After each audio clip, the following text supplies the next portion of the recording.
காலம் காலமாய் தொன்று தொட்டு காப்பாற்றப்பட்ட கலைகள் பல அழிந்து வருவது இன்றைய காலகட்டத்தில் சர்வ சாதாரணமாகிவிட்டது. அப்படி கொஞ்சம் கொஞ்சமாய் அழிந்து தன் நாட்களை எண்ணிக்கொண்டிருக்கும் கலைகளில் ஒன்றுதான் பேனர் ஓவியம். சில ஆண்டுகளுக்கு முன் ஒரு திரைப்படத்தின் வெற்றி தோல்வியை நிர்ணயிக்கும் அளவிற்கு சக்தி வாய்ந்த கருவியாய் இருந்து வந்தது இந்த பேனர் ஓவியம் தான்.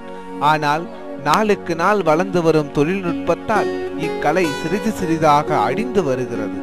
இப்பேனர் ஓவியத்தையே குடத்தொழிலாக ஏற்றுக்கொண்டு பல நிறுவனங்கள் செயல்பட்டு வருகின்றன. அப்படி ஒரு நிறுவனம்தான் கோவையைச் சேர்ந்த சினி ஆர்ட்ஸ் நிறுவனம். கடந்த 50 ஆண்டுகளுக்கு மேல் கோவையில் தனி முத்திரை பதித்து வரும் இந்நிறுவனம் பல சாதனைகளை செய்திருக்கிறது. பேனர் ஓவியத்தையே குடத்தொழிலாக ஏற்றுக்கொண்ட பல நிறுவனத்தை சேர்ந்தவர்களுக்கு இந்த தொழிலை தவிர வேறெதுவும் தெரியாததுதான் கொடுமையிலும் கொடுமை. சினி ஆர்ட்ஸ் நிறுவனத்தின் செயல்பாடுகள் பற்றியும் அழிந்து வரும் கலையான பேனர் ஓவியம் பற்றியும் பேசுவதே இக்குறும்படத்தின் நோக்கமாகும்.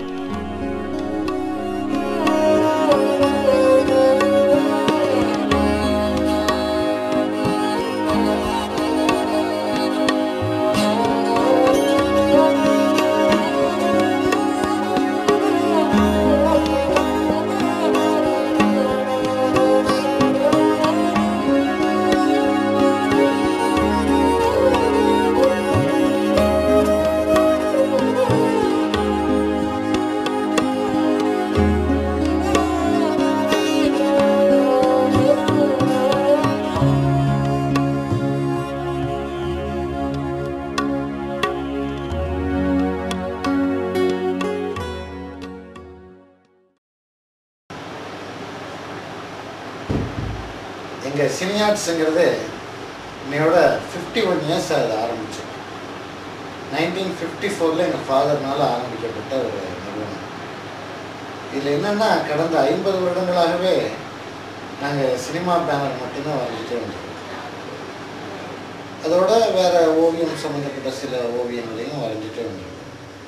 இன்றைய நிலைமையில் டிஜிட்டல் இந்த மாதிரி நிறைய கண்டுபிடிப்புகள்னால எங்கள் கலையே சுத்தமாக அழிஞ்சிட்ருக்கு. அதான் அழிஞ்சிடுச்சு. நாங்கள் அந்த கடைசி காலத்தில் இப்போ நின்றுட்டுருக்கோம். அதெல்லாம் தீபாவளி பொங்கல் மாதிரி நேரங்களில் எங்கள் இரவு பகலாக நாங்கள் வேலை செய்ய நேரிடும். கோவை, நீலகிரி, பெரியார் மாவட்டங்களுக்கெல்லாம் இங்கேருந்து தான் பேனர் போகும். ஆனால் இன்றைக்கி அதை ஒவ்வொரு பேனரையும் ஒரு சவாலாக எடுத்துகிட்டு நாங்கள் செய்வோம். ஒவ்வொரு பேனருக்கும் அந்த ஃபிகர்கள், அதோட லே அவுட்டு, இதை பார்க்கக்கூடிய ரசிகர்கள் பார்க்குறது எல்லாத்தையும் ஒரு இதாக எடுத்துகிட்டு செய்வோம். ஒவ்வொரு பேனரும் ஒவ்வொரு சிவாஜி, எம்ஜிஆர், ரஜினி இந்த மாதிரி பல நடிகர்களை நாங்கள் அதுக்குன்னு ஒரு ரசிகர்கள் கூட்டம், எங்கள் பேனரை பார்க்குறதுக்குன்னு ஒரு ரசிகர்கள் கூட்டம், ஒவ்வொன்றுக்கும் விதவிதமான லேஅவுட்டுகள், கலர்களை யூஸ் பண்ணுறது, இந்த மாதிரி பல புதுமைகளை நாங்கள் செஞ்சுட்ருக்கோம். ஆனால் இன்றைக்கி டிஜிட்டல் பூம் வந்ததுக்கப்புறம் டிஜிட்டல் பிரிண்டில் ஒரு படத்துக்கு எந்த விதமான கற்பனை திறன் இல்லாமல் போஸ்டர் டிசைனிங் மாதிரி செஞ்சு அனுப்பிட்டுருக்காங்க. யாரும் அதை ஏறெடுத்து கூட பார்க்குறதில்ல. என்ன பலன் இருக்குது. ஆனாலும் காலத்தின் கட்டாயம் அல்லவா, நாங்கள் எல்லாம் கொஞ்சம் பின்தங்கி தான் இருக்கோம். காலத்துக்கு எப்போ மாறும் சூழ்நிலை இப்போ எங்களுக்கு வந்திருக்கு. ஏன்னா கையால் வரையப்படும் ஓவியங்கள்ங்கிறது மியூசியத்தில் தான் இனிமேல் பார்க்கணுங்கிற மாதிரி ஒரு சூழ்நிலையில் நாங்கள் வாழ்ந்துட்டுருக்கோம். இதனால் இப்போ வேறு என்ன செய்யணும், நான் என்னை பொறுத்தவரைக்கும் நான் பெயிண்டிங்ஸ் இந்த மாதிரிலாம் நிறைய செஞ்சுட்ருக்கேன். ஒரு சித்திரகலா அகாடமின்னு ஒரு குரூப் கூட இருக்கேன். இதனால் நவீன ஓவியங்கள் வரைகிறதுல எனக்கு ஆர்வம் அதிகம். புத்தகங்களுக்கெல்லாம் அட்டைப்படம் போடுவேன், கதைகளுக்கெல்லாம் வரைவேன். இன்னும் நிறைய செஞ்சுட்டே இருக்கேன். ஏதோ என்ன எனக்கு ஆர்வம் உள்ள எனக்கு தெரிந்த கலையை செய்கிறதுல எனக்கு ரொம்ப ஆர்வம். போர்ட்ரைட்டுகள், அதாவது உருவ ஓவியங்கள் வரைகிறதுலேயும் எனக்கு கொஞ்சம் பேர் திறமை இருக்குது. சிறு பத்திரிகைகள், இந்த மாதிரி இலக்கிய பத்திரிகைகளுக்கு ஓவியங்கள் வரைகிறதுலேயும் எனக்கு ஆர்வம் இருக்குது. நிறைய பத்திரிகைகளில் வரைஞ்சிட்ருக்கேன். லே அவுட்டு, புஸ்தகங்களுக்கான லே அவுட் செய்கிறதுலேயும் எனக்கு ஆர்வம் அதிகம். அதுவும் நிறைய செய்யக்கூடிய வாய்ப்புகள் இருக்குது. ஏன்னா என்னுடைய நண்பர்கள் நிறைய பேர் இலக்கிய எழுத்தாளர்கள், இலக்கிய பணி உள்ளவர்கள்லாம் நிறைய பேர் இருக்காங்க. அவங்களுக்கான ஓவியங்கள், அட்டைப்பட ஓவியங்கள்லாம் செய்வேன். இப்படி ஏதோ ஒரு ஆக்டிவிட்டிஸ் இருக்குது தவிர ஒரு பெரிய வருமானத்துக்கான எந்த விதமான வாய்ப்பும் இல்லை முதல் மாதிரி எங்களுக்கு.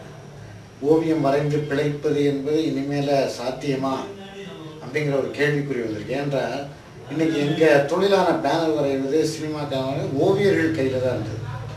இன்னைக்கு அது பணம் முதலீடு செய்யக்கூடிய முதலாளிகள் கைக்கு போயிடுச்சு.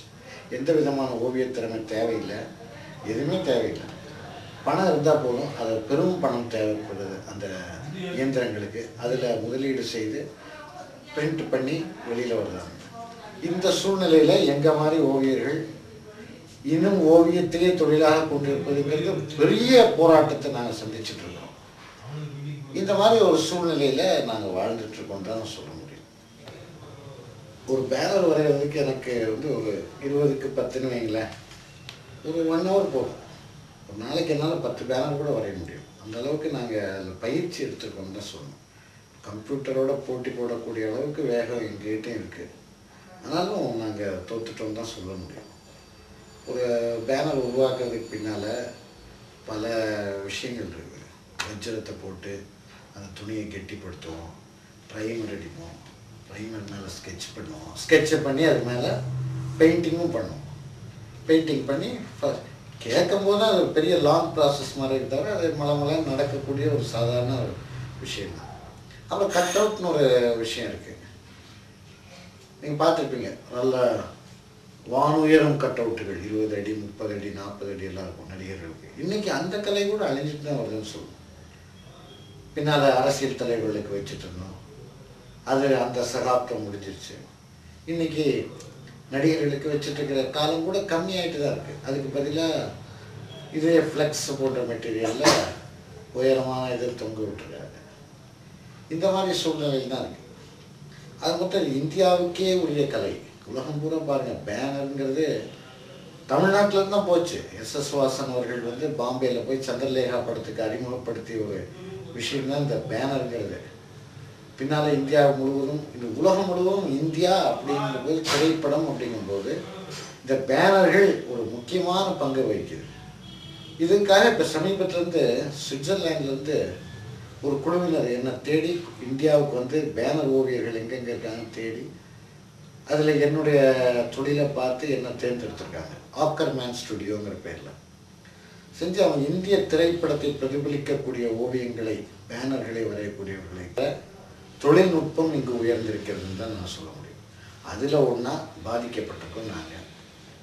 அந்த பாதிப்பில் வந்து இது உலகத்தோடு ஒத்துப்போக வேண்டியது, அடுத்த வழியை நாங்கள் பார்க்க வேண்டியது.